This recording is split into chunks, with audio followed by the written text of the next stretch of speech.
Good evening, Black Wolves. So Tim here. Rushed through a couple things in my class, so I'm going to cover them in this video that you guys can slow down and rewind and use whenever you want.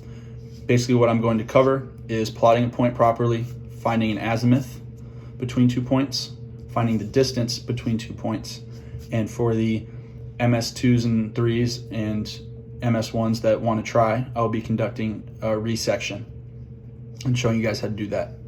Without further ado, I will orient you guys to my map.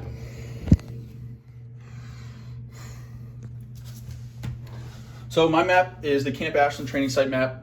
It is a little different than your Fort Knox map in a sense. It still has the same basic concepts and characteristics to it. One thing to note is that my scale is 1 to 25,000 as opposed to the 1 to 50,000 scale on the Fort Knox map, which just means that I'll be using the larger triangle to plot my distances as opposed to the 1 to 50,000 triangle that you guys will be using on the Fort Knox map.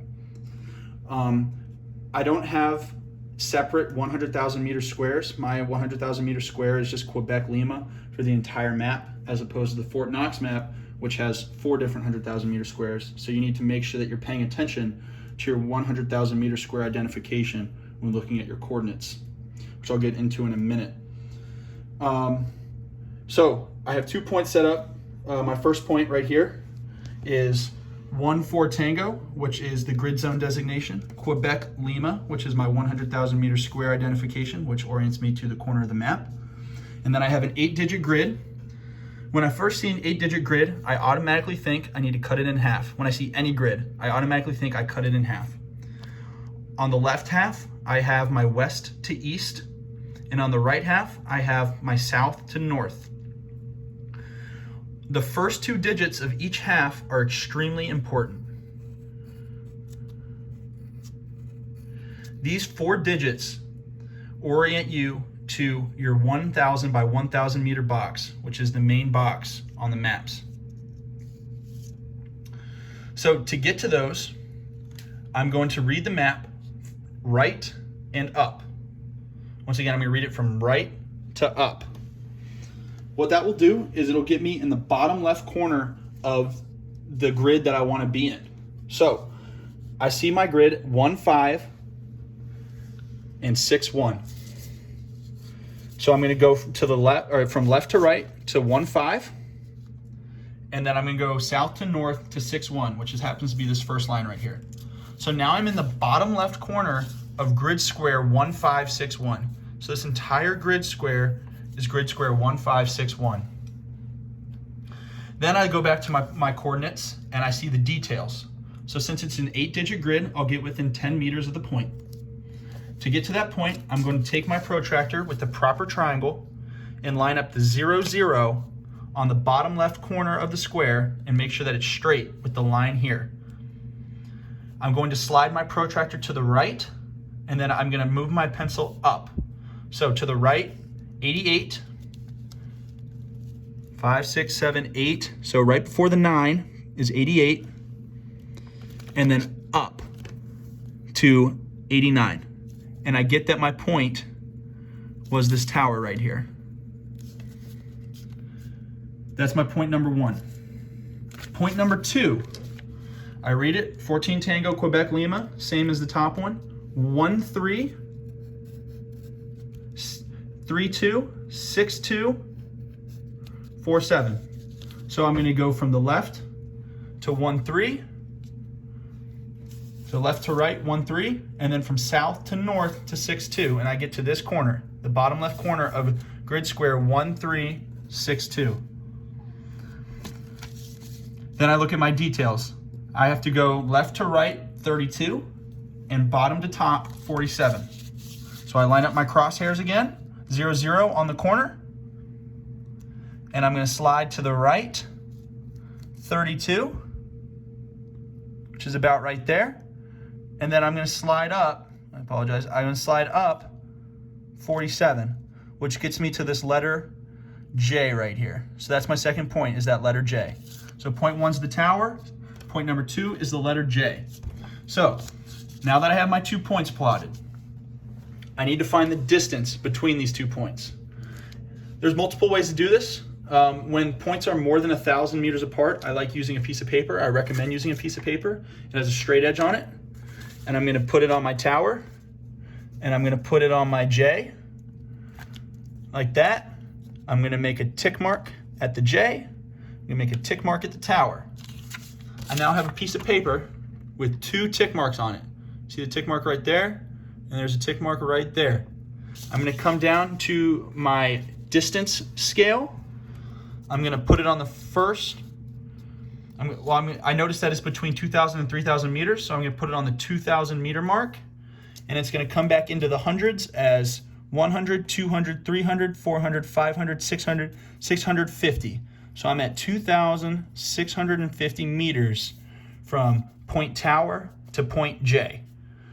1,000, 2,650 meters. And that's probably the easiest way to find straight point distance. Okay, so next we're going to do an azimuth between the tower and point J. So what I'm going to do is I'm going to draw a line between the tower and point J.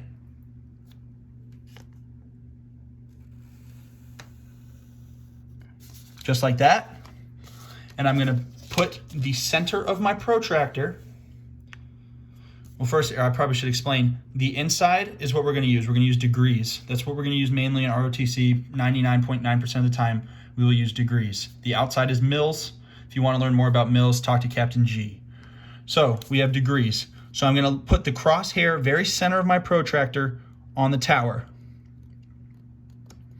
Just like that. Make sure that it's straight. Make sure that it's flush. If you're slanted, your azimuth will be messed up. You want to line up the crosshairs to be straight with the map. You don't want to line up this line with your grid line. You want it to be straight.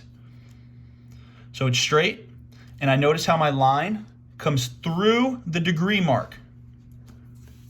And I see that it crosses at 283 degrees.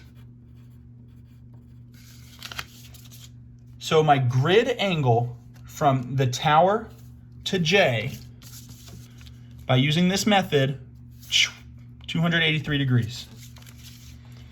Now, if I want to use my compass, I need to convert the grid angle to the magnetic angle. So when I'm navigating, 283 degrees is not the direction that I want to go on my compass, because my compass shoots to magnetic north. This is grid north. As a reference for north, this is grid north. So to convert a grid azimuth to a magnetic azimuth, subtract the GM angle. So the GM angle for this map is 1.2 degrees. So I'll take 283 degrees minus 1.2 degrees, which is essentially 282 degrees. So that is actually the azimuth I would shoot on my compass, is 282, not 283. Okay, so we've done plotting points, we've done distance between 2 points, and we've done an azimuth.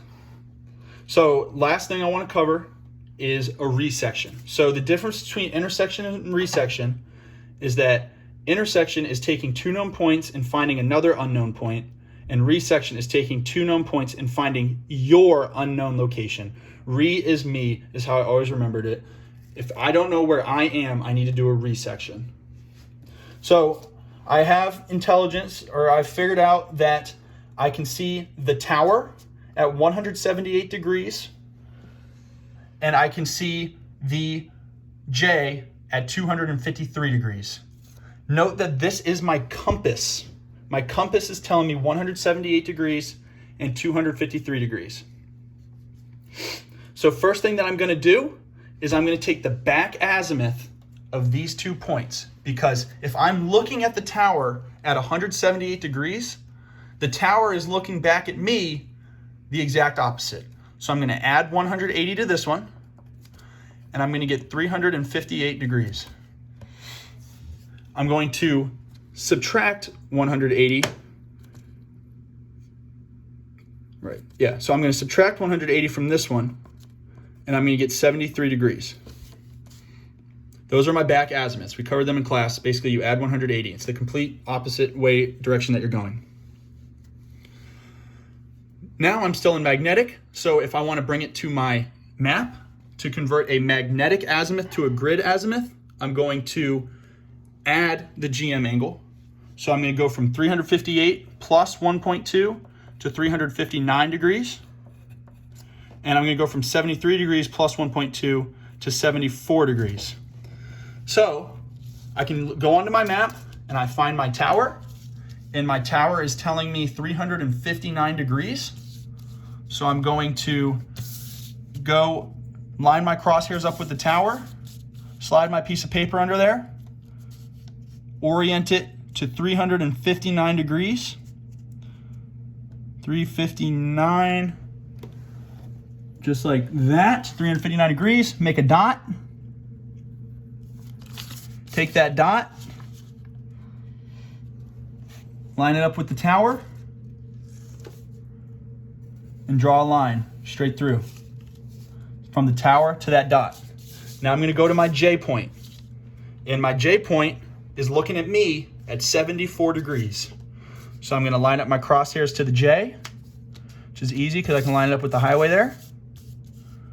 I'm going to put my piece of paper onto the thing, line it up with the J and 74,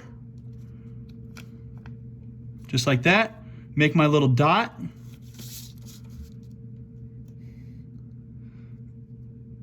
Line that up with the J and the dot,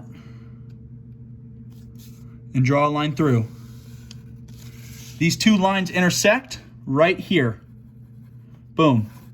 That point right there is my unknown location, and that is how you do a resection. So hopefully that clears everything up. If you guys need help with anything, you can always rewind the video, pause the video whenever you need. Good luck. If you have any questions, reach out to your squad leaders or reach out to me. Hua.